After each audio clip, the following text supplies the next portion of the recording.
Today's lecture is on velocity addition theorem, या हम इसको बोल सकते हैं रिलेटिविस्टिक वेलोसिटीज। ठीक है, तो एडिशन है, तो पहले से पहले क्वेश्चन लिख लेते हैं। तो क्वेश्चन लिखिए कि क्या क्वेश्चन आता है, फिर इसको ड्राइव करना स्टार्ट करते हैं। Obtain the expression for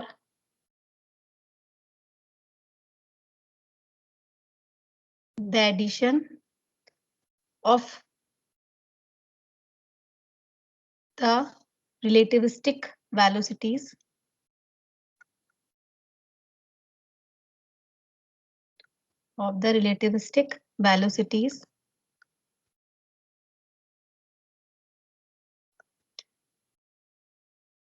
show that C is invariant।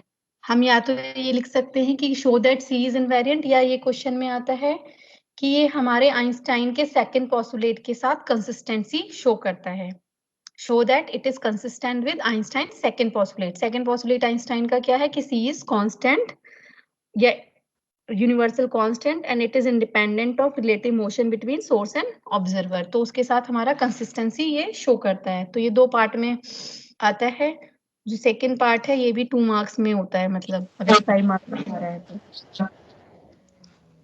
ठीक है, तो अब इसको हम ड्राइव करना स्टार्ट करते हैं। तो सेम वही प्रोसेस है कि 2 फ्रेम कंसीडर करेंगे, एक को रेस्ट में रखेंगे, एक को मूव कराएंगे। तो consider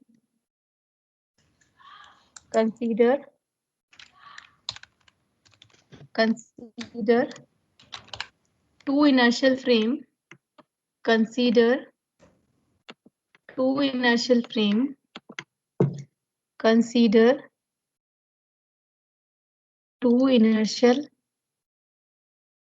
frame S and S dash. S is at rest. S is at rest and S dash is moving, and S dash is moving with constant velocity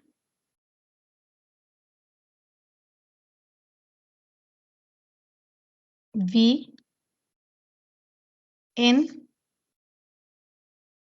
positive x direction with respect to S। यहाँ तक तो same वही language है जो अब तक हम लिख के आ रहे हैं। अब हमें रिलेटिविस्टिक एडिशन थ्योरम चाहिए, तो हमें पॉइंट को भी मूव कराना है। Let u and u dash be the velocity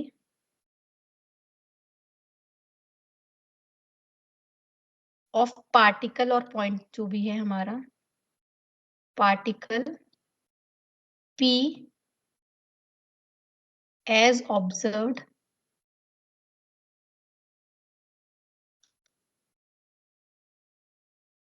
in frame S and S dash respectively।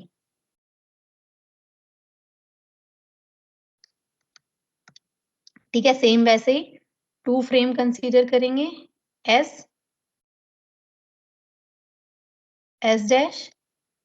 Dash v velocity से मूव कर रहा है,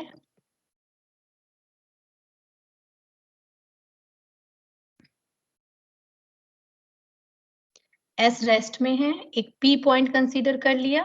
अब इस P पॉइंट की भी velocity U and U dash है with respect to frame S and S dash, और U को अभी हम तीनों डायरेक्शन में ले रहे हैं कि तीनों डायरेक्शन में मूव कर रहा है। वो हमारा स्पेशल केस है कि एक ही डायरेक्शन में मूव करे। ठीक है, तो उस अकॉर्डिंग फिर वैल्यूज पुट कर सकते हैं। तो U equal to UXI plus UYJ dash plus UZ dash K। तो सॉरी यहाँ पे डैश, इसे डैश ही लगा देती हूँ। तो U dash equal to UXI plus UYJ plus UZ dash K। And u equal to uxi plus uyj plus uzk। तो हमने क्या किया, पार्टिकल की वेलोसिटी ले ली u with respect to frame s and s dash.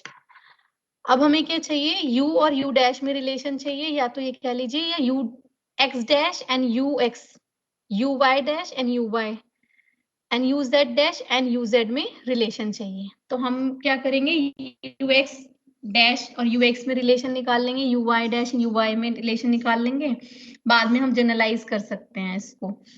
ठीक है, तो उसके लिए क्या करेंगे, अब हमें कौन सी ट्रांसफॉर्मेशन, गैलेनियन हम ऑलरेडी यूज करके आ चुके हैं और गैलेनियन से जो रिलेशन आया था वो हमें पता है, u dash equal to u minus v था, या u कह लीजिए u equal to u dash plus v था। ठीक है, ये हमारे गैलियन ट्रांसफॉर्मेशन इक्वेशन से वेलोसिटीज आई थी। अब हम लॉरेंट ट्रांसफॉर्म, क्योंकि हमें रिलेटिविस्टिक वेलोसिटी एडिशन थ्योरम चाहिए या रिलेटिविस्टिक इफेक्ट ऑन वेलोसिटी चाहिए, तो मतलब हमें लॉरेंट ट्रांसफॉर्मेशन इक्वेशन यूज करना है। अब है लॉरेंट यूज करना है कि इनवर्स यूज करना है, वो हमें इस हेडिंग से ही पता लग रहा है। हेडिंग है हमारी वेलोसिटी एडिशन थ्योरम। एडिशन कब होगा, जब हम u फाइंड करेंगे तो यहाँ एडिशन वाली टर्म आएगी, है ना। और अगर हम u मेन लॉरेंट ट्रांसफॉर्मेशन लेके चलेंगे तो माइनस वाली टर्म आएगी। बाई चांस एग्जाम में ऐसा होता है कि आपने गलती से लॉरेंट से ही स्टार्ट कर दिया, तो कोई दिक्कत नहीं है, आप पूरा उसको ड्राइव करते चलिए, फिर बाद में साइन चेंज करने की कोशिश मत करिएगा, वरना फिर वो कटिंग में वो अच्छा नहीं लगता और फिर वो गलत ही समझा जाता है। तो बाई चांस आपने लॉरेंट ट्रांसफॉर्मेशन इक्वेशन से स्टार्ट कर दिया, गलती हो गई है इससे, तो आप उसको ऐसे ही करिए, लास्ट में जाके उसकी इनवर्स फॉर्म लिख दीजिए। ठीक है, लेकिन लास्ट में जो हमें फाइनल रिजल्ट चाहिए वो हमें एडिशन की टर्म्स में ही चाहिए, समझ रहे हैं। तो हम लॉरेंट ट्रांसफॉर्मेशन इक्वेशन करके भी इसको ड्राइव कर सकते हैं, लेकिन वो हमारा फिर सब्ट्रैक्शन थ्योरम टाइप की आएगी, और हमें वेलोसिटी सब्ट्रैक्शन से कोई दिक्कत नहीं है, लाइट की से कम वेलोसिटी पे कोई भी ऑब्जेक्ट मूव कर सकता है। हमें प्रॉब्लम ही ये है कि लाइट से ज्यादा कोई वेलोसिटी नहीं हो सकती है। जैसे अगर मैं इस एक्सप्रेशन में बात करूं, जो हमारा ये u वाला एक्सप्रेशन है, अगर मैं कहूं कि मेरा ऑब्जेक्ट भी, फ्रेम भी सी वेलोसिटी से मूव कर रहा है और मेरा पॉइंट भी सी वेलोसिटी से मूव कर रहा है, तो दूसरे ऑब्जर्वर को ये 2c दिखाई देगा। हमें प्रॉब्लम ही ये है कि आइंस्टाइन का सेकंड पोस्टुलेट कहता है कि c कांस्टेंट है और वो दूसरे फ्रेम से भी c दिखाई देगा, जबकि हम यहाँ पे क्या दिखा देते हैं कि c प्लस c ऐड होके ट्वाइस ऑफ c मिल रहा है। तो हमारी प्रॉब्लम ये थी कि हमें एक नया तरह का ट्रांसफॉर्मेशन इक्वेशन चाहिए, फिर उससे नई तरीके की वेलोसिटी की इक्वेशन चाहिए, जो ये कहें कि c को c में ऐड करें तो भी हमें रिजल्ट c ही मिलना चाहिए। ठीक है, वेलोसिटी ऑफ लाइट को अगर वेलोसिटी ऑफ लाइट से ऐड कर रहे हैं तो रिजल्ट हमें c ही मिलना चाहिए। तो सब्ट्रैक्शन में तो हमें दिक्कत है ही नहीं, हमें एडिशन चाहिए, एडिशन में भी हमें c प्लस c होके भी c ही मिलना चाहिए, ऐसा कुछ रिलेशन चाहिए था। तो इसलिए हम inverse Lorentz transformation equation use करते हैं। तो क्या लिखेंगे, using inverse Laurent transformation equation, using inverse Laurent transformation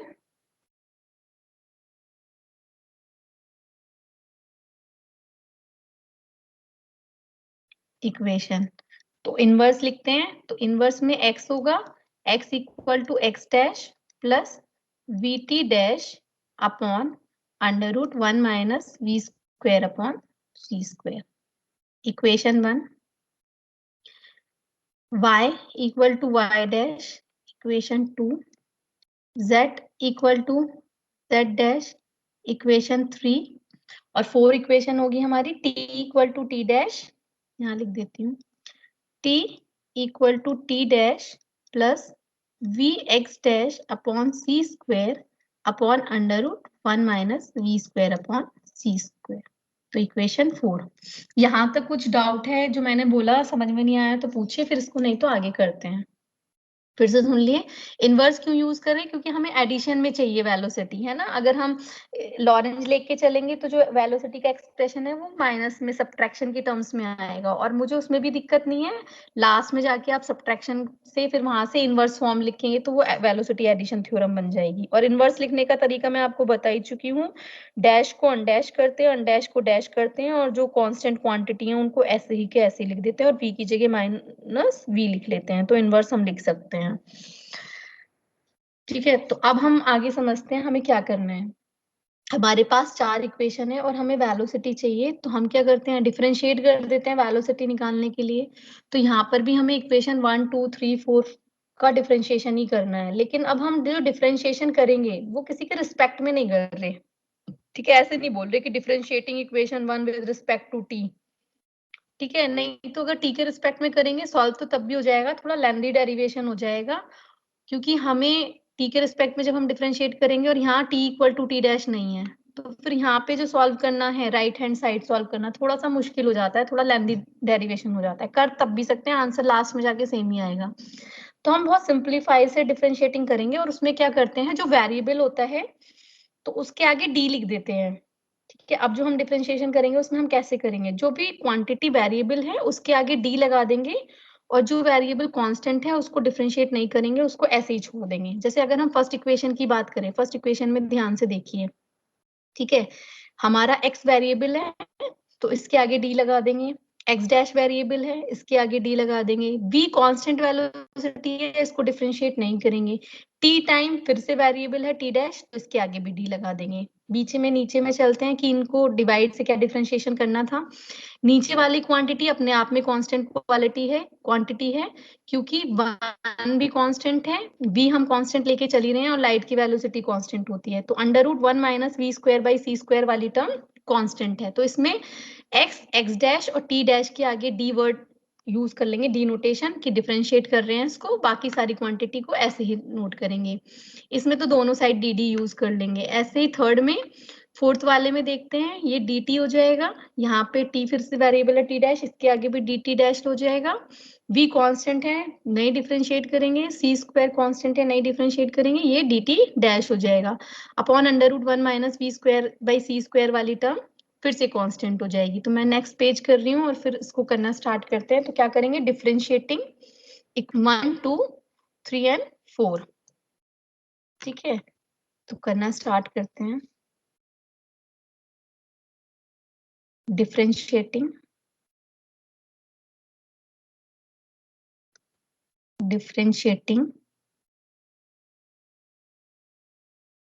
equation 1, 2, 3 and 4। मैं किसी के रिस्पेक्ट में नहीं कर रही हूँ, फिर से बोल रही हूँ। ठीक है, तो क्या करेंगे, dx फर्स्ट इक्वेशन से आएगा, dx dash plus v dt dash upon under root 1 minus v square upon c square, equation 5। Next आएगा हमारा dy equal to dy dash, equation 6। dz equal to dz dash, equation 7। Last equation हमारी आएगी dt equal to dt dash plus v upon c square dx dash upon under root 1 minus v square upon c square, equation 8। बस अब हमारे को कुछ नहीं करना है, सच कहें तो ये सबसे सिंपलेस्ट डेरिवेशन है। क्या करेंगे, हमें सिर्फ वेलोसिटी निकालनी है। इक्वेशन 5 को इक्वेशन 8 से डिवाइड करेंगे तो ux आ जाएगा, इक्वेशन 6 को इक्वेशन 8 से डिवाइड करेंगे uy आ जाएगा, इक्वेशन 7 को इक्वेशन 8 से डिवाइड करेंगे तो uz आ जाएगा। तो पहले हम ux निकाल लेते हैं, फिर मुझे uy और uz आप कैलकुलेट करके दिखाइएगा।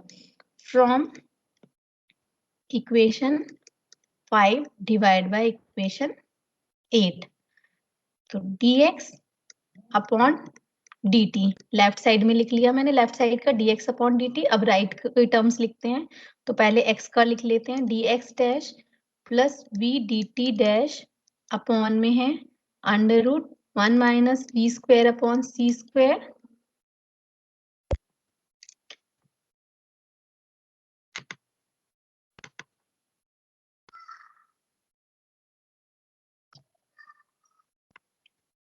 ठीक है, तो dx upon dt equal to dx dash plus vt dash upon under root 1 minus v square by c square. अब वैल्यू लिखनी है dt की, तो dt डैश डिवाइड में है तो इसलिए पहले नीचे लिख रहे हैं इसको, dt dash plus v dx dash upon c square upon under root, ये ऊपर चला जाएगा 1 minus v square upon c square. और क्या करेंगे, ये वाली टर्म दोनों में कैंसिल आउट हो जाएगी। वैसे मैं यहाँ पे भी बोल सकती थी कि ये दोनों कैंसिल हो जाएंगे, तो डायरेक्ट आप डिवाइड करके भी लिख सकते थे। ठीक है, तो dx upon dt equal to dx dash plus v t dash upon dt dash plus v dx dash upon c square. अब आपको क्या करना है, देखिए इधर लेफ्ट वाली टर्म तो सीधी सीधी हमें दिख रही है कि ux है। अब इधर भी हमें वेलोसिटी में चाहिए, तो क्या करेंगे, ऊपर वाले से dt डैश कॉमन ले लेंगे। तो ऊपर वाली टर्म में dt डैश कॉमन ले लिया, तो अंदर क्या हुआ, dx dash upon dt dash plus v। नीचे वाले टर्म में आप देखिए क्या होगा, dt डैश कॉमन फिर से ले लेंगे यहाँ पे, तो 1 प्लस v dx अपॉन, यहाँ पे डैश है ना, हाँ, dx dash upon dt dash. ठीक है, ये dt डैश कैंसिल आउट हो जाएगा, तो ux equal to dx dash upon dt dash क्या हो जाएगा, ux dash plus v upon 1 plus v, ये क्या हो जाएगा, ux डैश। कुछ टर्म भी मिसिंग है ना, हाँ, यहाँ c square upon c square. तो हमने u का रिलेशन निकाल लिया। जैसे हमने u का रिलेशन निकाला है, ऐसे ही मुझे आप uy का रिलेशन निकाल के बताइए क्या आएगा, और फिर uz का रिलेशन बताइए। तो uy के लिए क्या करेंगे, इक्वेशन 6 को इक्वेशन 8 से डिवाइड कर देंगे। From equation 6 divide by equation 8। तो मुझे करके बताइए uy कितना आएगा।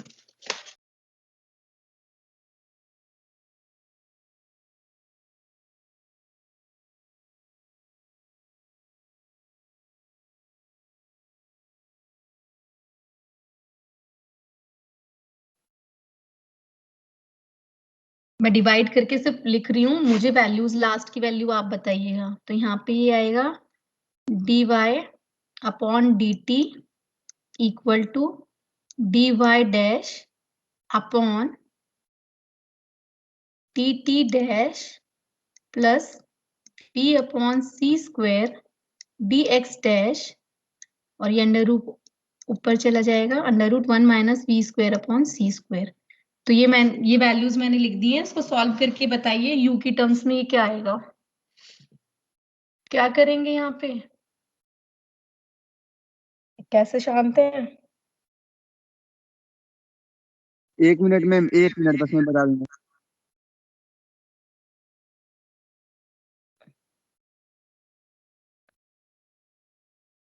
मैम ये यूएक्स वाले फॉर्मूले में नीचे 1 plus u by c square है कि वी बाई, वी यू कहाँ चल रहा है, यू तो है ही नहीं, यू तो सिंपल हमने कहीं लिखा ही नहीं है अभी, वी चल रहा है। इसलिए मैं इसको हेलो थोड़ा मैम। कर्सिव भी बनाती हूँ, जिससे अलग सा ना लगे, मतलब मैच ना करे। ठीक है, यू को मैं स्टेट स्टेट बनाती हूँ, उसको थोड़ा सा कर्व करके बनाती हूँ वी को, देखो ध्यान से। मैम हो गया। नीचे वाले में dt को कॉमन लेंगे। हेलो मैम, हाँ बताऊं। हाँ, चलिए बताइए। U y dash. हाँ, यू वाई डैश नहीं, यू शुरू से बताइए ना पूरा एक्सप्रेशन। मैं पूरा रिजल्ट बता रहा हूँ। यू वाई हाँ, dash times root over 1 minus b square upon c square upon 1 minus b by c square u y हाँ, डैश। गलत। मैम चलिए यू तो प्लस राइट। 1 प्लस नीचे यू वाई डैश आएगा कि यू एक्स डैश आएगा। M x dash आएगा। हाँ, अब यू हाँ, समझ गए क्या गलती डैश करी आपने। आपने सोचा जैसा यूएक्स का रिलेशन है सेम वैसे ही नीचे यू वाई हो जाएगा, तो नीचे वाला टर्म यहाँ पे यू एक्स डैश ही आएगा। जिस डायरेक्शन में मोशन होता है वो वाला टर्म नीचे क्वांटिटी में आता है, क्योंकि हमारा जो फ्रेम एस है, एस डैश है, वो एक्स डायरेक्शन में मूव कर रहा है, तो जो नीचे वाली टर्म है उसी की नोटेशन में आएगी। अगर ये वाई में मूव कर रहा होता तब वाई आता, समझ रहे हो। तो नेक्स्ट स्टेप में लिख रही हूँ, नीचे से क्या करेंगे, डी टी डैश कॉमन ले लेंगे, है ना। तो नेक्स्ट स्टेप है हमारा, अभी मैं दोनों साइड का सेम वही लिख देती हूँ, d t dash equal to, ये था d y under root 1 minus v square upon c square. ठीक है, यहाँ पे हमने डी टी डैश कॉमन ले लिया था, तो अंदर बचा था 1 plus v upon c square d x dash upon d t dash. ठीक है, तो लेफ्ट साइड को तो हम डायरेक्ट यू वाई लिख सकते हैं, और ये हमारा ये डी टी डैश ऊपर वाले के साथ हम ले लेंगे, तो यू वाई डैश हो जाएगा under root 1 minus v square upon c square, और नीचे आएगा 1 plus v upon c square, और ये क्योंकि d x dash upon d t dash है तो यू एक्स डैश। अगर आपने ये किया है तो आप डायरेक्ट समझ सकते हैं कि यू जेड का एक्सप्रेशन कैसे आएगा, तब हमें इसे सॉल्व करने की ऐसा जरूरत नहीं है। और नहीं समझ में आया है तो फिर उसको भी सॉल्व करके निकालिए कि यू वाई डैश कितना आएगा या यू वाई कितना आएगा। सिमिलरली यू जेड, उसके लिए क्या करेंगे, इक्वेशन 7 को इक्वेशन 8 से डिवाइड कर देंगे। U z equal to u z dash under root 1 minus v square upon c square upon 1 plus v upon c square u x dash. देखिए यही आना चाहिए, y और z वाला सेम आएगा, बस क्या है y की जगह z आ जाएगा, बस बाकी इक्वेशन बिल्कुल सेम रहेगी दोनों की। तो एक चीज यहाँ पे इंपॉर्टेंट है कि जिस डायरेक्शन में मोशन होगा सिर्फ उसी का एक्सप्रेशन अलग सा होगा, बाकी दो डायरेक्शन का जो एक्सप्रेशन है, डायरेक्शन से मोशन का मतलब है जिस डायरेक्शन में हमारा फ्रेम एस डैश है ना, फ्रेम एस डैश मूव कर रहा है उसी डायरेक्शन में जो वेलोसिटी है यू की वो डिफरेंट आएगी, बाकी दो जो रिलेशन है वाई और जेड वाले वो सेम आएंगे। अगर वाई में मोशन हो रहा होता फ्रेम का तो वाई वाला एक्सप्रेशन वैसा होता, जेड और एक्स का सेम हो जाता। अगर z डायरेक्शन में मोशन हो रहा होता तो उस केस में x और y का रिलेशन एक सा होता और z वाला रिलेशन अलग होता। और अगर मैं कहूं कि तीनों डायरेक्शन में मूव हो रहा है तो उस केस में हम u को ऐसे लिख सकते हैं, u dash equal to, sorry हम u की टर्म्स में लिख रहे हैं ना, तो तब हम क्या लिखते हैं, u equal to u dash plus v upon 1 plus v upon c square u dash. ये जनरलाइज इसका एक्सप्रेशन है कि अगर हमारा फ्रेम तीनों डायरेक्शन में मूव कर रहा है तो उस केस में u equal to u dash plus v 1 plus v upon c square u dash हो जाता। अब अगर खाली x डायरेक्शन में फ्रेम मूव कर रहा है तो u के नीचे x आ जाएगा, y डायरेक्शन में फ्रेम मूव कर रहा है तो u के नीचे y आ जाएगा, और अगर z डायरेक्शन में मूव कर रहा है तो u के नीचे z आ जाएगा, और तीनों डायरेक्शन में मूव कर रहा है तो u का मतलब क्या हो जाएगा, u इक्वल टू उस केस में u x i plus u y j suffix में है, ठीक है, प्लस यू जेड के, और यू डैश का मतलब हो जाएगा उस केस में u x dash i plus u y dash j plus u z dash k. और अगर बाकी डायरेक्शन में मोशन फ्रेम का 0 है तो उस डायरेक्शन में वो वेलोसिटी नहीं कंसीडर करेंगे, तब यहाँ पे सिर्फ x और y लेंगे, ठीक है। तो ये हमारा वेलोसिटी एडिशन थ्योरम का एक्सप्रेशन है। अब हमें ये प्रूव करना है कि ये कंसिस्टेंट है विद वेलोसिटी ऑफ लाइट या आइंस्टाइन सेकंड पोस्टुलेट के साथ, या सी इनवेरिएंट है, सी चेंज नहीं हो रहा है, तो इसको हम कंसिक्वेंसेस भी बोलते हैं।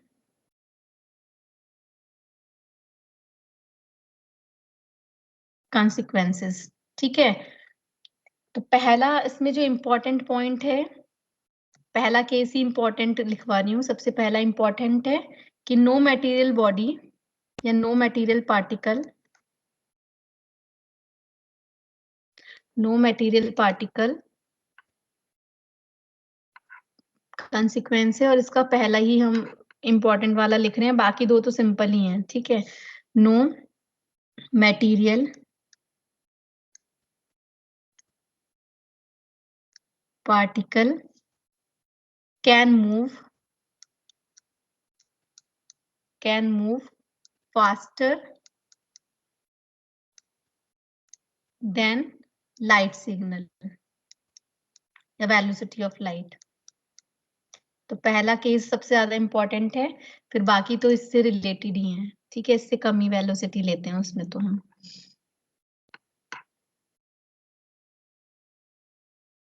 तो केस कंसिक्वेंसेस है no material particle can move faster than velocity of light. तो इसमें हम क्या केस लेके चल रहे हैं कि हमारा यू डैश सी वेलोसिटी है, वी सी है, यू डैश सी वेलोसिटी का मतलब क्या है और वी सी का मतलब क्या है, अगर इसे लैंग्वेज में लिखना चाहें हम तो, कि जो हमारा फ्रेम एस डैश है वो भी वेलोसिटी ऑफ लाइट से मूव कर रहा है with respect to frame S, और जो हमारा पार्टिकल है वो भी सी वेलोसिटी से मूव कर रहा है with respect to frame S dash. ठीक है, तो उस केस में जो पार्टिकल की वेलोसिटी है यू, ऑब्जर्वर ओ यानी कि फ्रेम एस से कितनी ऑब्जर्व होगी।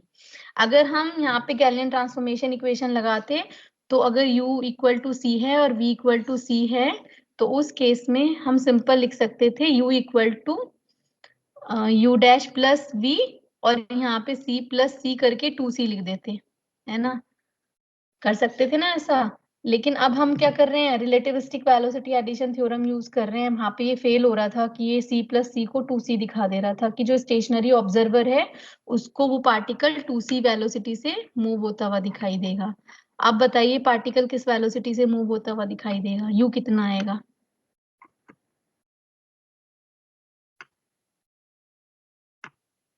लैंग्वेज में लिखना चाहें तो लिख सकते हैं, if particle is moving with velocity c with respect to frame s dash and frame s dash is also moving with velocity c with respect to frame s along positive x direction।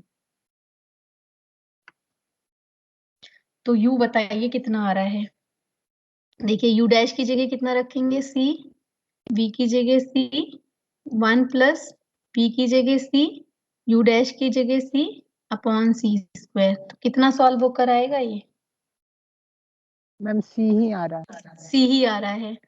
ठीक है, तो देख रहे हो जब galleon transformation equation कर रहे थे तो 2c आ रहा था, लेकिन जब हमने लॉरेंट ट्रांसफॉर्मेशन से वेलोसिटी की इक्वेशंस निकाली तो c प्लस सी ऐड होके भी c ही मिल रहा है। तो ये आइंस्टाइन के सेकंड पोस्टुलेट के साथ कंसिस्टेंसी शो कर रहा है। तो हम लैंग्वेज में इसको क्या लिख सकते हैं, हम क्या कर रहे हैं, लाइट की वेलोसिटी को लाइट की वेलोसिटी से ऐड कर रहे हैं और रिजल्ट में भी हमें लाइट की वेलोसिटी मिल रहा है। तो लैंग्वेज सुनिए कैसे क्या बोलने जा रही हूँ मैं, addition of velocity of light to the velocity of light reproduce the velocity of light, या इसको दूसरी लैंग्वेज में लिख सकते हैं, addition of velocity of light to the velocity of light instead of giving twice of velocity of light only give the velocity of light।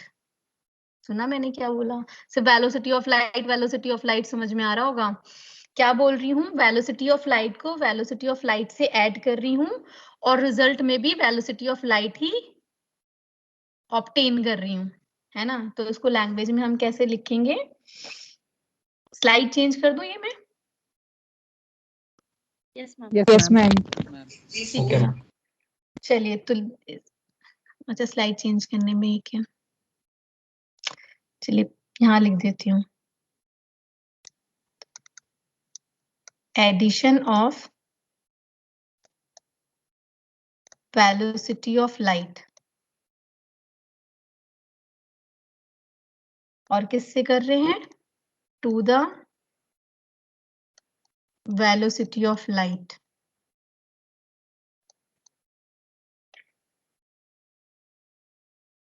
reproduce the velocity of light।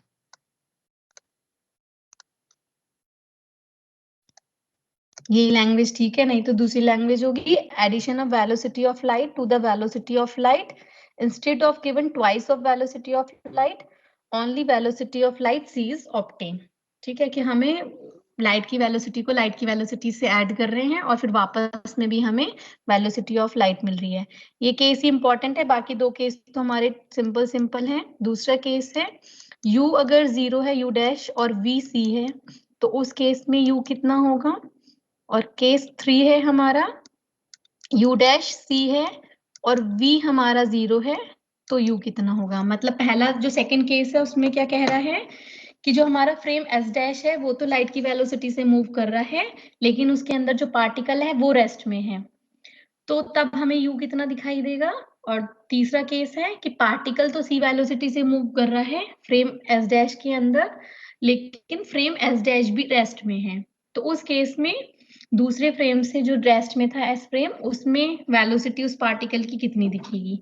तो ये value रखोगे तो देखोगे कि यहाँ पे भी कितना मिलता है। ये होगा u डैश 0 है तो 0 plus c upon 1 plus 0 equal to c आएगा। यहाँ पर c प्लस 0 अपॉन 1 प्लस 0 ये भी c आएगा। तो यहाँ पे तो कोई दिक्कत ही नहीं है कि फ्रेम सी वेलोसिटी से मूव करे या पार्टिकल सी वेलोसिटी से मूव करे और बाकी दूसरा रेस्ट में है तो दूसरे फ्रेम से वो सी ही दिखाई देगा। जब सी प्लस सी ऐड होके भी सी दिख रहा है तो बाकी केस में तो कोई दिक्कत है ही नहीं, है ना। ये लिख लिया होगा तो मैं स्क्रीन क्लियर कर दूंगी फिर। सेकंड वाले केस में मैम थ्योरी क्या लिखी है सेकंड और थ्योरी थर्ड में आप अच्छा लैंग्वेज में बस यही लिखिए कि if particle is at rest in frame S dash and frame S dash is moving with velocity c,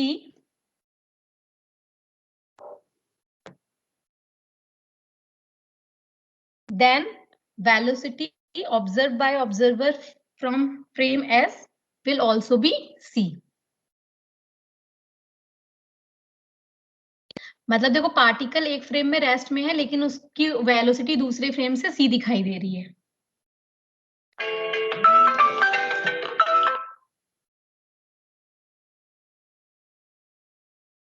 ma'am अगर पॉइंट बी जो है हाँ जी, उसकी स्पीड एस डैश फ्रेम के रिस्पेक्ट में कुछ हाँ, छोटी वेलोसिटी हो, मतलब 10 20 10 20 कुछ भी हो, हाँ तो तो भी उस c केस में दिखाई तो वो देगा, तो भी c दिखाई देगा।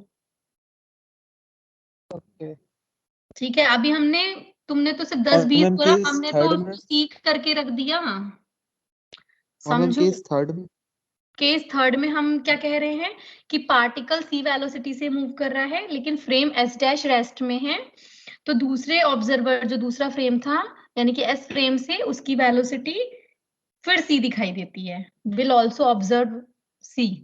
मतलब सी से ज्यादा किसी भी केस में हमें दिखाई नहीं दे रही। हमने मैक्सिमम वाला केस ले लिया, बाकी तो सारे उससे कम वाले हैं। अब यहाँ पे 0 की जगह 10 लिख लो, 20 लिख लो, 30 लिख लो, कोई फर्क नहीं पड़ता, सी से ज्यादा कुछ दिखेगा ही नहीं। जैसे इससे ज्यादा कुछ ऑब्जर्व होगा ही नहीं। हमने तो मैक्सिमम वेलोसिटी अटेन करा के देख ली ना, दोनों को सीसी के रख के देख लिया।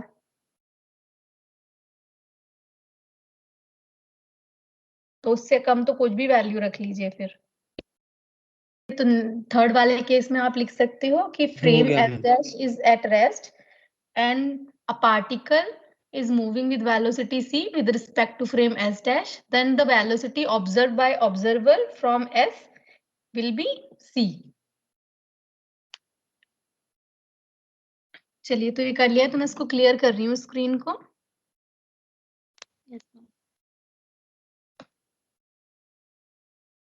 तो ये वही एक्सप्रेशन है जो अभी लिखवाया है कि अगर u और u डैश ले लेते हैं तो u equal to u dash plus v, 1 plus u dash v upon c square हो जाएगा। कंसिस्टेंसी और तो बता ही चुकी हूँ कि सेकंड पॉस्टुलेट के साथ कंसिस्टेंसी शो करता है। तो इसमें अगर कुछ दिक्कत है तो आप वो डिस्कस कर सकते हो, नहीं तो फिर एक आध न्यूमेरिकल हम डिस्कस कर लेते हैं जिससे आप फिर स्टार्ट कर सको न्यूमेरिकल करना। मैम वीडियो दिखाने के लिए बोली थी आप। अच्छा, आप लोगों का वीडियो रह गया था ना। हाँ मैम। Yes ma'am. चलिए तो फिर वीडियो देख लेते हैं। Time is आवाज आ रही है? interesting. You could spend yes time, ma'am. Yes ma'am. lose track of it, give it away, use it wisely, waste it. Time is of the essence, time is running out, etc., etc. But try explaining time to someone. Try drawing a picture of it or containing it or manipulating it in some way. It's not going to happen. But there's no doubt that we experience time, right? I mean, we could observe the present moment, remember the past, and we're always sensing the flow of time. But is it actually a real thing? Is there any way to prove that time exists, like how that chair exists or that you or I exist, or that palm tree exists, however briefly, because it's dying? Sorry.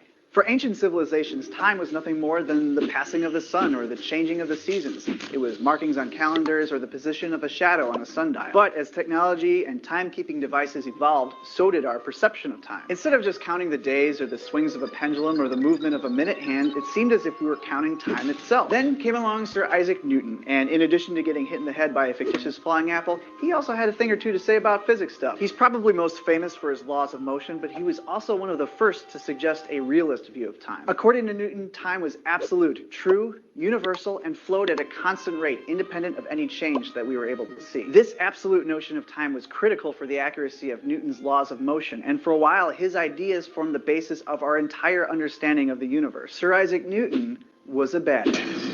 Now, don't get me wrong, Newton's laws of motion were awesome, but they're unable to account for the strange properties of light. At the end of the 19th century, what puzzled scientists was the fact that the speed of light appeared to be constant, no matter how fast the light source or measuring device was traveling. In fact, it doesn't matter if you're standing still or moving away or even traveling towards a light source. The speed of light will always stay the same. This defied all logic at the time and couldn't be explained by the physical laws that were defined by Sir Isaac Newton.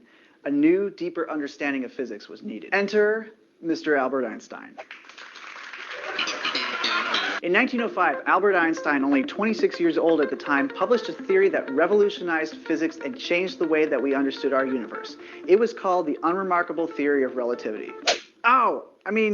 Special theory of relativity.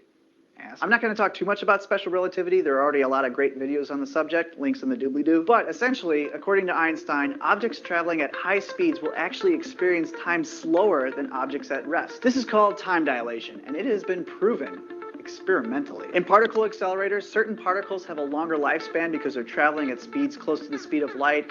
Atomic clocks on planes run slower than clocks on the ground, and GPS satellites have to be constantly corrected for time dilation. General relativity, Einstein's hit sequel to special relativity, says that time is also affected by gravity. In fact, gravity is really just the warping of space and time in the presence of a massive object. That's why objects in space orbit bigger objects, and that also causes clocks in strong gravity to experience time slower than clocks in weaker gravity. This effect is noticeable in GPS satellites, and technically, according to general relativity, your head is actually slightly older than your feet. Slightly. So it would appear that Sir Isaac Newton, though right about a lot of things, was wrong about time. Time is not this static universal thing. It's constantly changing and fluctuating.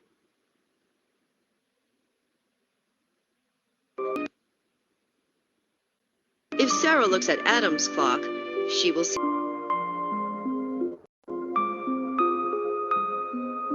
No matter how fast spaceship travels, Adam will never notice that his spaceship has gotten shorter. Everything inside the spaceship has gotten shorter by the exact same amount, and all his rulers. So everything inside the spaceship will look normal to Adam.